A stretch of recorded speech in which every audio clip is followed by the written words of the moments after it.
इस दुनिया में सबसे बड़ा मोल अगर किसी का होता है तो सम्यक आचरण का मोल होता है। जैसे फूल का सार इत्र होता है, वैसे जीवन का सार चरित्र होता है। फूल का सार इत्र है और जीवन का सार चरित्र हुआ करता है। इसलिए मैं कहूँगा कि अगर धन गया तो कुछ गया, स्वास्थ्य गया तो कुछ कुछ गया, ज्ञान गया तो बहुत कुछ गया, लेकिन चरित्र चला गया तो सब कुछ चला गया। इसलिए अपने जीवन में चरित्र को हमें पूरा महत्व देना चाहिए कि हमारा चरित्र अच्छा हो। याद रखिएगा, सूरज तो दिन में चमकता है और चांद रात में चमकता है, लेकिन जो चरित्रवान होता है वो दिन में भी चमकता है और रात में भी चमका करता है। इसलिए हम चरित्रवान बने। भगवान श्री महावीर ने कहा है सम्यक ज्ञान, सम्यक दर्शन और सम्यक चरित्र, ये तीन अगर व्यक्ति के जीवन में आ जाए तो उसके लिए मुक्ति का मार्ग खुलना शुरू हो जाता है। सम्यक ज्ञान का मतलब सही सही जानो, सुंदर सुंदर जानो। सम्यक दर्शन का मतलब है सही सही देखो, सुंदर सुंदर देखो। और सम्यक चरित्र का मतलब है सही सही करो और सुंदर सुंदर करो।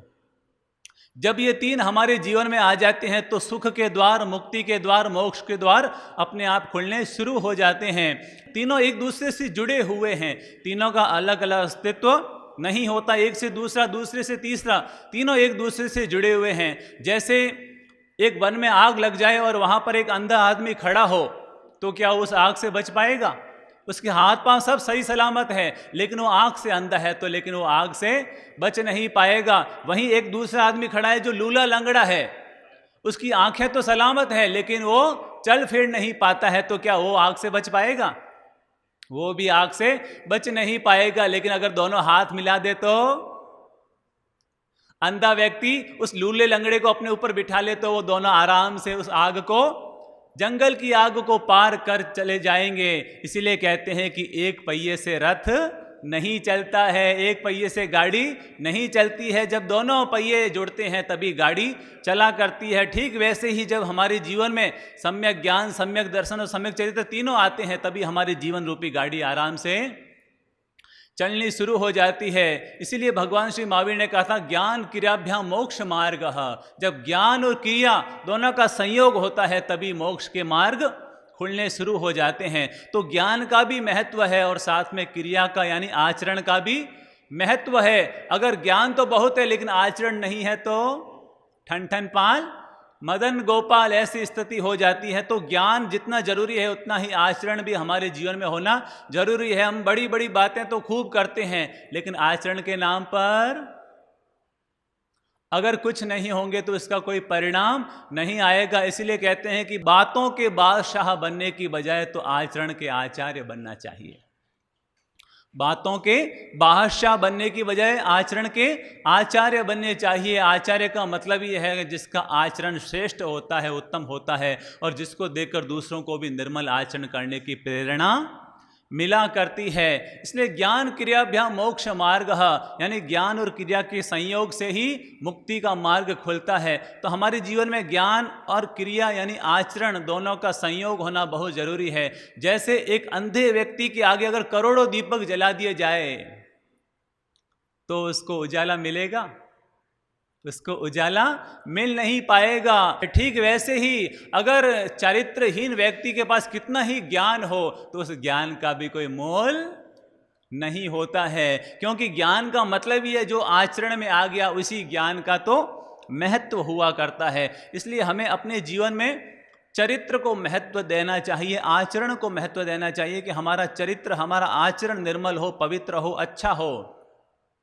एक राजा ने घोषणा की, एक प्रतियोगिता आयोजित की और कहा कि इस प्रतियोगिता में जो प्रथम आएगा उसको 10,000 स्वर्ण मुद्राओं का इनाम दिया जाएगा। जैसे ही लोगों ने सुना तो लोग एकदम खुश हो गए। ऐसी प्रतियोगिता तो पहली बार राज्य में आयोजित हो रही है। और प्रतियोगिता का नियम क्या था? राजा ने कहा कि सभी मेरे पास आएंगे, जो भी भाग लेना चाहते हैं, मैं उनको बीज दूंगा और वो बीज घर ले जाएंगे और अपने गमले में उसको रोपेंगे और जिसका पौधा सबसे सुंदर होगा, जिसके फूल सबसे सुंदर निकल करके आएंगे, उसको प्रथम उपहार 10,000 स्वर्ण मुद्राओं का दिया जाएगा। सब लोग खुश हो गए, हजारों लोग आए और राजा के दरबार से बीज लेकर के गए और अपने घर जाकर अपने अपने गमलों में उन बीजों को बो दिया और सब उसकी अच्छे से उसको बीजों को रोप करके उसकी देखभाल करने लगे। अच्छा सा पानी देना, धूप देना और खाद डालना, इस तरह से कोशिशें सबकी जारी थी और सब लोग यही कह रहे थे कि मेरा पौधा अच्छा, मेरा पौधा अच्छा, मेरा पौधा अच्छा,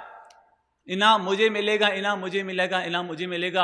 और इस तरह 15 दिन बीत गए, लेकिन एक युवक, उसने भी बीज गमले में डाले थे, लेकिन पता नहीं क्या हुआ, उसके तो कोई अंकुर ही नहीं फूटा। 15 दिन हो गए, कोई अंकुर ही नहीं फूटा।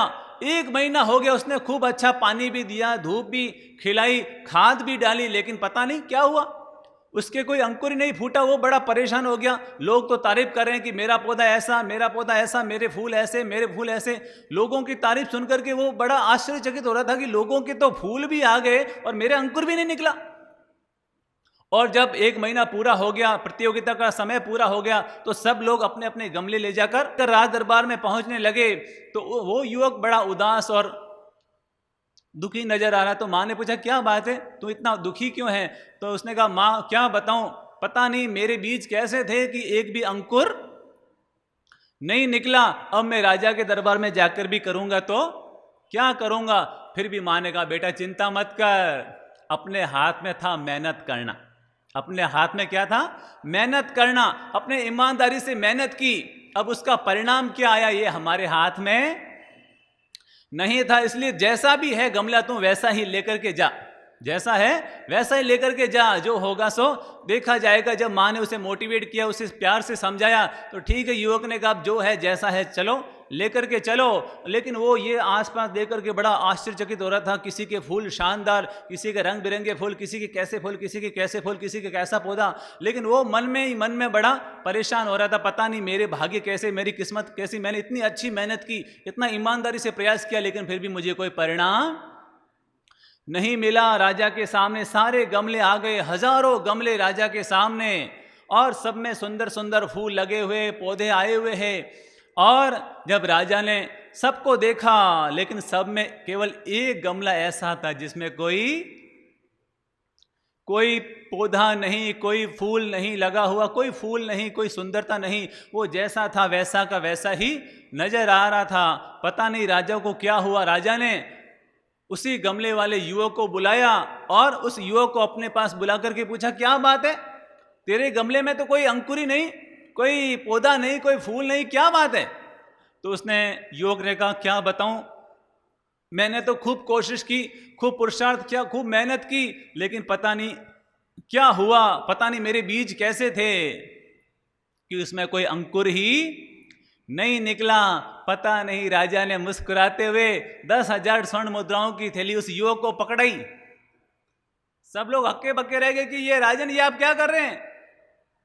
ये तो प्रतियोगिता में असफल हुआ है और आप इनाम इसको ही दे रहे हैं। तब राजा ने कहा कि वास्तव में इस इनाम का सच्चा हकदार यही है, क्योंकि आप सब लोगों में से केवल यही एक बंदा ऐसा था जिसने ईमानदारी दिखाई। आप सब लोगों में केवल यही एक युवक ऐसा है जिसने पूरी ईमानदारी दिखाई। आप सब लोग तो बेईमान हो गए। पूछा क्यों? तब राजा ने कहा कि मैंने जो बीज बांटे थे वो दरअसल वो बीज ही मरे हुए बीज थे। मैंने जो बीज बांटे थे वो मरे हुए बीज थे और उसमें कोई पौधा निकलने की संभावना ही नहीं थी। लेकिन आप लोगों ने क्या किया, 2 दिन देखा, अरे अंकुर नहीं निकला, इसका मतलब गड़बड़ है। आपने वो बीज तो निकाल दिए और अपने बीज डाल दिए। आपके पौधे तो बहुत सुंदर निकल आए, फूल बहुत सुंदर निकल आए, लेकिन आपने अपने जीवन में ईमानदारी नहीं रखी और परिणाम ये आया कि ये युवक पास हो गया और आप सब लोग फेल हो गए। कहने का मतलब इस दुनिया में ईमानदारी का कोई विकल्प नहीं होता है, सम्यक आचरण का कोई विकल्प नहीं होता है। व्यक्ति कितनी ही बेईमानी करे, लेकिन याद रखना बेईमानी की अंततः हार होती है और ईमानदारी की अंततः जीत होती है। तो हमें अपने जीवन में सम्यक चरित्र पर ध्यान देना चाहिए। याद रखिएगा, लोग फेस तो अच्छा रखते हैं, ड्रेस भी अच्छा रखते हैं, लेकिन फेस और ड्रेस इससे आंखों में तो जगह बन सकती है, लेकिन जिनका आचरण अच्छा होता है उन्हीं की दिल में भी जगह बना करती है। अगर केवल ड्रेस से अगर आदमी की पहचान होती तो इस दुनिया में जितनी भी कपड़ों की दुकानें हैं वो सब बहुत ज़्यादा सुंदर नजर आती। केवल सुंदर कपड़े से काम नहीं चलता, सुंदर कपड़ों के साथ साथ हमारा आचरण भी सुंदर होना चाहिए। कपड़ों के साथ साथ हमारा आचरण भी सुंदर होना चाहिए। इसलिए मैंने कहा कि बातों के बादशाह बनने की बजाय हमें आचरण के आचार्य बनना चाहिए। अगर चरित्र पवित्र है तो और कोई पवित्रता की जरूरत नहीं है, और अगर हमारा चरित्र ही पवित्र नहीं है तो बाकी सारी कितनी ही पवित्रता हमारे जीवन में आ जाए उसका कोई मोल नहीं है। एक राजपुरोहित बड़े ज्ञानी बड़े पंडित, एक बार राजा ने उनसे सवाल किया कि ये बताओ कि इस दुनिया में ज्ञान बड़ा है कि आचरण बड़ा है? ज्ञान बड़ा है कि आचरण बड़ा है? आपकी सब लोग तारीफ करते हैं, सब प्रशंसा करते हैं, सब सम्मान करते हैं, लेकिन ये बताओ कि ज्ञान बड़ा कि चरित्र बड़ा, आचरण बड़ा? तो राजपुरोहित जी ने कहा मैं इसका सवाल 3 दिन के बाद इसका उत्तर दूंगा। और कहते हैं कि वो राजपुरोहित जी राजकोष संभालने वाले के यहाँ पर गए और उस राजकोष संभालने वाले खजांची से कहा कि मुझे राजकोष दिखाओ, और उन्होंने राजकोष देखा और देखते देखते देखते देखते 5 हीरे अपनी पोटली में डाल दिए। खजांची ने देखा, अरे ये क्या कर रहे हैं राजपुरोहित जी, मेरे आंखों के सामने 5 हीरे अपनी जेब में डाल दिए। और वो पुरोहित जी चले गए। खजांची राजा के पास गया कि राजन ये राजपुरोहित जी इतने बड़े आदमी, इतने ज्ञानी माने जाते हैं, और इन्होंने आज चोरी की, 5 हीरे जेब में डाल दिए मेरे आंखों के सामने, और कुछ बोला नहीं और बस ऐसे चुपके से निकल गए। राजा ने दरबारियों को बुलाया, मंत्रियों को बुलाया, अरे राजपुरोहित जी ने आज ऐसा काम कर दिया। और बात धीरे धीरे पूरे राज्य में फैल गई। लोगों ने कहा अरे इतने बड़े ज्ञानी होकर के ऐसा काम सब उंगली उठाने लग गए। तो राज दरबारियों ने कहा कि इन राजपुरोहित जी को तो सजा मिलनी चाहिए। और 3 दिन के बाद जब राजपुरोहित जी हाजिर हुए तो उनको सजा का ऐलान किया गया। तो राजपुरोहित जी ने कहा आप सजा भले ही मुझे दीजिए, मैं तो केवल आपके सवाल का जवाब दे रहा था, मेरी खूब सम्मान, मेरे खूब प्रशंसा, मेरी खूब तारीफ होती है, लेकिन मैं कितना ही ज्ञानी हूं, लेकिन मैंने एक छोटी सी गलती की तो सब मुझ पर उंगली उठाने लग गए। इसका मतलब ज्ञान से ज्यादा मूल्यवान चरित्र होता है, ज्ञान से मूल्यवान ज्यादा चरित्र होता है। मन भर के भाषण की बजाय कण भर का आचरण बहुत बड़ा होता है। मन भर के भाषण की बजाय कण भर का आचरण ज़्यादा श्रेष्ठ और ज़्यादा महान हुआ करता है। इसलिए अपने जीवन में अगर हमें अच्छा बोलना आए तो अच्छी बात है, लेकिन अच्छा बोलना नहीं आए, लेकिन कम से कम हमें अच्छा जीना तो आना ही चाहिए। अच्छा जीना तो हमें आना ही चाहिए। भारत के लोग बड़े गजब के हैं। हम अपने आप से पूछें क्या हम ईमानदार हैं? क्या हम ईमानदार हैं? भारत के लोग सब ईमानदार हैं, भारत के लोग सब ईमानदार है, पर तभी तक है जब तक बेईमानी का मौका नहीं मिलता है। अगर बेईमानी का मौका मिले फिर भी अगर हम अपने ईमान पर अडिग रहें तो समझ लीजिएगा कि हम वास्तव में ईमानदार है। बड़ी गजब की बात होती है, अगर यहाँ पर एक चाबियों का छल्ला मिल जाए, चाबियों का झुमका मिल जाए, तो फट से व्यक्ति मंच पर आता है कि ये छल्ला किसका है, ये चाबियों का छल्ला किसका है। दरअसल चाबियां तो मिल गई, लेकिन चाबियां तो किसी तिजोरी में लगती नहीं है, तो फट से व्यक्ति ऊपर आ जाता है। और उसी जगह हीरे की अंगूठी मिल जाए तो फट से जेब के अंदर डाल देता है। हीरे की अंगूठी मिल जाए और व्यक्ति ऊपर आकर के कहे कि ये किसकी है, तो समझ लीजिएगा कि वो वास्तव में ईमानदार है। तो भारत के लोग बड़े ईमानदार हैं, लेकिन हकीकत ये कि तभी तक है जब तक बेईमानी का मौका नहीं मिलता है। एक बार क्या हुआ, एक व्यक्ति संबोधि धाम में आया गुरुजी के पास, खासा संपन्न व्यक्ति था, और उसने कहा कि गुरुजी आप कहते हैं कि ईमानदारी रखनी चाहिए, बेईमानी का धन नहीं कमाना चाहिए, ऐसा और वैसा। और उन्होंने कहा कि देखो मेरे दो दो बच्चे, लेकिन दोनों ही अपाहिज बच्चे, लेकिन मैं इनके लिए सुंदर सुंदर लड़कियां लेकर के आया। एक को 20 लाख में लेकर के आया, एक को 25 लाख में लेकर के आया। मेरे लड़के भले ही अपाहिज हैं मैंने, लेकिन इनके लिए बहुएं मैं एकदम टिप टॉप लेकर के आया। अगर आप कहते हैं कि बेईमानी से कमाना नहीं चाहिए, अगर मेरे पास धन नहीं होता तो मैं इनके लिए बहुएं इतनी सुंदर कहाँ से लेकर के आता। तब गुरुजी ने कहा कि अगर आपने अपने जीवन में ईमानदारी रखी होती तो आपके घर में ऐसे लूले लंगड़े बच्चे ही पैदा नहीं होते हैं। तो अपने जीवन में याद रखिएगा, बेईमानी का फल तो जरूर मिलता है और ईमानदारी का फल भी जरूर मिलता है। जो लोग ईमानदार होते हैं उनके मन में कभी कभी आता है, अरे यार दुनिया में तो इतनी बेईमानी हो रही है, दुनिया में तो इतनी बेईमानी हो रही है, फिर मैं क्यों ईमानदारी पर जी रहा हूं। पर याद रखिएगा, जो लोग बेईमान होते हैं वो न तो सुख से खा पाते हैं न सुख से सो पाते हैं, और जब वो मरते हैं ना तो उनके छाती पर हजार हजार किलो जितना भार होता है। जब वो मरते हैं तो उनकी छाती पर हजार हजार किलो जितना भार होता है, यानी कि वो उनको जीवन भर अपने किए गए कृत्य के लिए वो पछताते रहते हैं कि काश मैंने ऐसा नहीं किया होता। तो बेईमान लोग न तो शांति से जी पाते हैं न शांति से मर पाते हैं। इसलिए अगर आप ईमानदार हैं तो अपने आप पर गर्व कीजिए, अपने आप पर गौरव कीजिए कि आप सही मार्ग पर अपने कदम बढ़ा रहे हैं। एक बहन मेरे पास आई और कहा कि मेरे पतिदेव, इन पर ईमानदारी का भूत सवार है, ये सरकारी नौकरी में है लेकिन इनके साथ में जो दूसरे लोग काम करें वो तो कहाँ से कहाँ पहुँच गए और ये अभी तक वहीं के वहीं, इन पर ईमानदारी का भूत सवार है। बस मैं तो ईमानदारी पर जीऊँगा, ईमानदारी पर जीऊँगा, आप इनको समझाइए। तो उन महानुभाव ने कहा कि गुरुजी मैं बेईमानी क्यों करूं, मेरे पास अच्छा घर है, अच्छा मकान है, अच्छी मेरी जॉब, अच्छी मेरी नौकरी है, घर में गाड़ी है, अच्छी पत्नी है, अच्छे बच्चे हैं, फिर मैं बेईमानी क्यों करूं। मैं बेईमानी का ठीकरा अपने सिर पर फोड़ना नहीं चाहता। भगवान का दिया हुआ सब कुछ है, बाकी पाने का कोई अंत तो है नहीं। जब मैंने उनकी बात सुनी मैंने कहा वास्तव में भाई साहब मैं आपकी ईमानदारी की प्रशंसा करता हूं, आपको सलाम करता हूं कि आपने अपने जीवन में इस उसूल को जोड़ करके रखा है। मैंने उस बहन को समझाया कि बहन याद रखिएगा कि बेईमानी से हीरे का सेट कमाने की बजाय तो ईमानदारी की सोने की चूड़ी कहीं ज्यादा अच्छी होती है। आप अभी तो अपने पतिदेव को कह रहे कि आप ऐसा नहीं करते वैसा नहीं करते। याद रखिए अगर इन्होंने बेईमानी की और आपके गले में हीरे का सेट आ गया, लेकिन कल खुदा न खास्ता इनके हाथ में लोहे की हथकड़ी आ गई तो फिर कौन बचाएगा। जब बहन ने ये सुना तो बहन को लगा हाँ वास्तव में आपकी बात बिल्कुल सही है। मैंने कहा अरे हीरा घर में है कि नहीं है, हीरे का सेट घर में है कि नहीं है। आपको तो इस बात का गौरव करना चाहिए कि आपका पति खुद अपने आप में एक बहुत बड़ा हीरा है।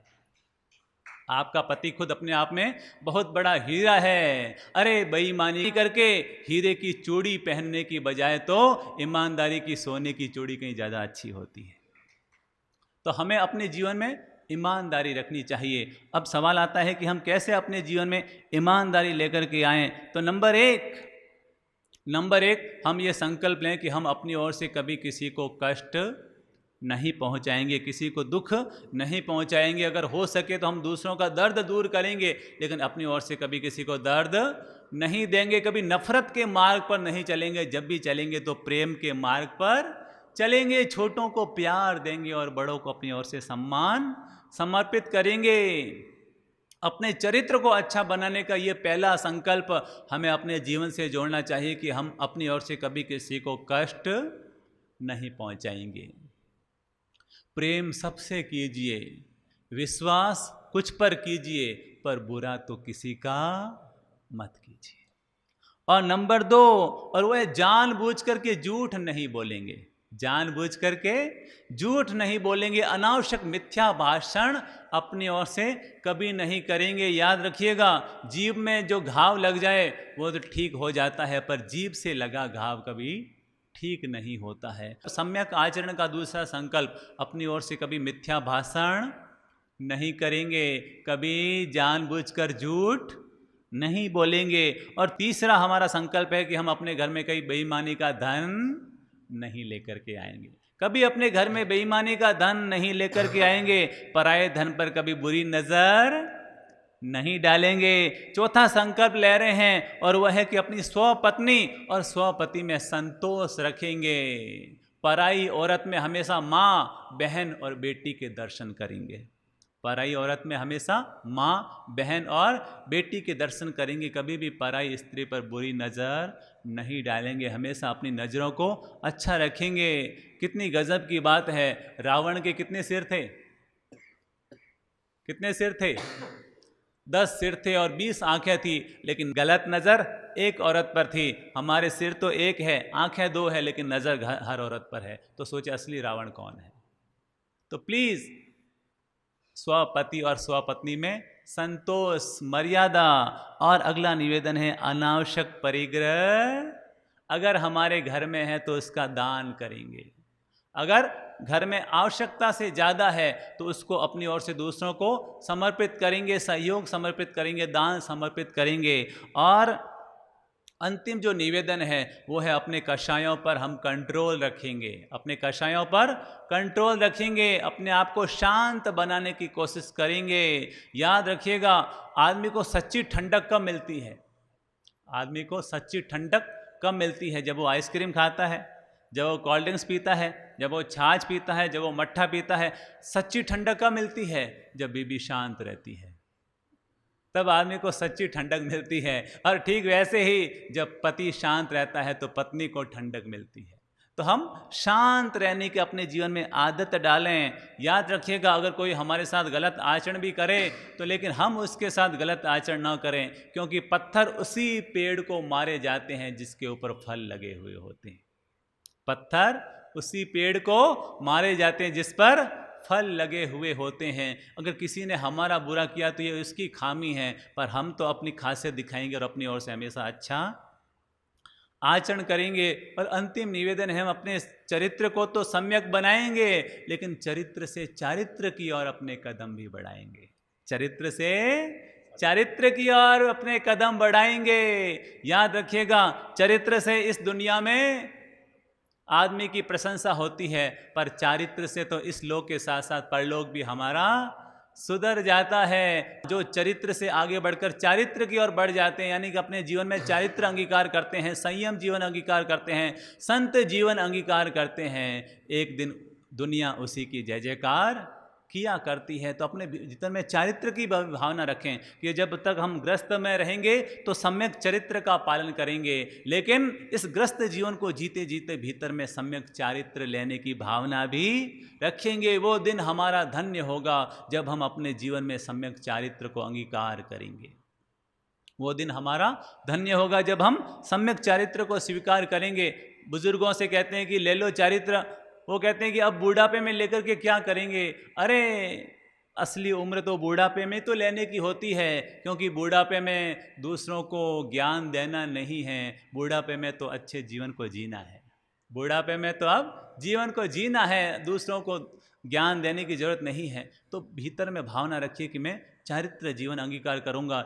एक महामंत्री युद्ध में घायल हो गया, जैन महामंत्री युद्ध में घायल हो गया। उसने राजा से कहा, राजन राजन मेरे प्राण निकल रहे हैं, लेकिन मेरी एक ही अंतिम इच्छा है कि अंत में मुझे किसी संत के दर्शन हो जाए, मैं किसी संत की मांगलिक सुन लो ताकि मेरी मृत्यु भी धन्य हो जाए। तो संत ने कहा कि अब इस युद्ध के मैदान में जंगल में संत कहाँ से लाऊं? उसने अपने सैनिकों को आसपास खूब दौड़ाया, लेकिन कोई संत नजर नहीं आए। तो उसने एक अपने गुप्तचर को बुलाया और एकांत में ले जाकर उसको कहा कि तू संत का वेश धारण कर ले, मंगल पाठ सीख ले, और थोड़े दिनों के बाद यहाँ आ जाना, मैं तुझे मुंह मांगा इनाम दे दूंगा। और कहते हैं कि वो गुप्तचर गया, अपने बाल वाल मुंडवा के, सफ़ेद कपड़े धारण करके, नवकार मंत्र और सब मंगल पाठ सीख करके वो 10 दिन के बाद वापस आया। और जैसे ही आया और राजा ने देखा, तो राजा ने, ताकि सबको विश्वास हो तो राजा ने अभी विधि सहित उस बहुरूपीय संत को वंदन किया और उस संत को मंत्री के पास ले गया। और जैसे ही मंत्री ने देखा, अरे संत पधारे हैं, वो तो एकदम उसकी आंखों से झरझर आंसू बहने लगे कि मेरे अंत समय में संत के दर्शन हो गए। और वो उनके चरणों में झुक पड़ा, उनके पांवों का प्रक्षालन किया। और कहते हैं कि पांवों का प्रक्षालन करते करते ही वो मंत्री उनके चरणों में गिर पड़ा और उनकी सांस निकल गई। थोड़ी देर के बाद राजा ने उस बहुरूपीय संत को बुलाया और स्वर्ण मुद्राओं से भरी हुई पोटली दिए कि ये ले जाओ, और थोड़े दिनों के बाद फिर वापस वेश बदल करके आ जाना। जब उस बहुरूपीय संत ने एक तरफ स्वर्ण मुद्राओं से भरी हुई थैली देखी, दूसरी तरफ महामंत्री का चरणों में गिरा हुआ धड़ देखा, तीसरी तरफ अपने शरीर पर धारण हुआ संत वेश देखा, पता नहीं उसके मन में क्या आया। उसके मन में आया, करे जो मंत्री मुझे जीवन भर लताड़ता था, आज वो मेरे चरणों में मेरे चरणों का प्रक्षालन करते हुए, मंगल पाठ सुनते हुए मेरे ही चरणों में अपने प्राण त्याग दिए। और कहती हैं कि वो बहुरूपिया संत उस स्वर्ण से भरी हुई, स्वर्ण मुद्राओं से भरी हुई थैली को राजा को वापस दे देता है कि राजन, जिस वेश को महामंत्री ने महान मानकर अपने प्राणों का भी चरणों में त्याग कर दिया, अब मैं उस वेश के साथ दगा नहीं करूंगा, अब मैं इस वेश को जीवन भर धारण करके अपने जीवन का कल्याण करूंगा। तो ये है संत वेश की महिमा, संत जीवन की महिमा। तो हम भी अपने जीवन में चरित्र से चारित्र की ओर बढ़ें, अपने व्यवहारिक जीवन को भी अच्छे चरित्र से बनाकर रखें और आगे भी चरित्र से चारित्र की ओर अपने कदम बढ़ाएं, ताकि हमारा ये जीवन धन्य और सार्थक हो जाए।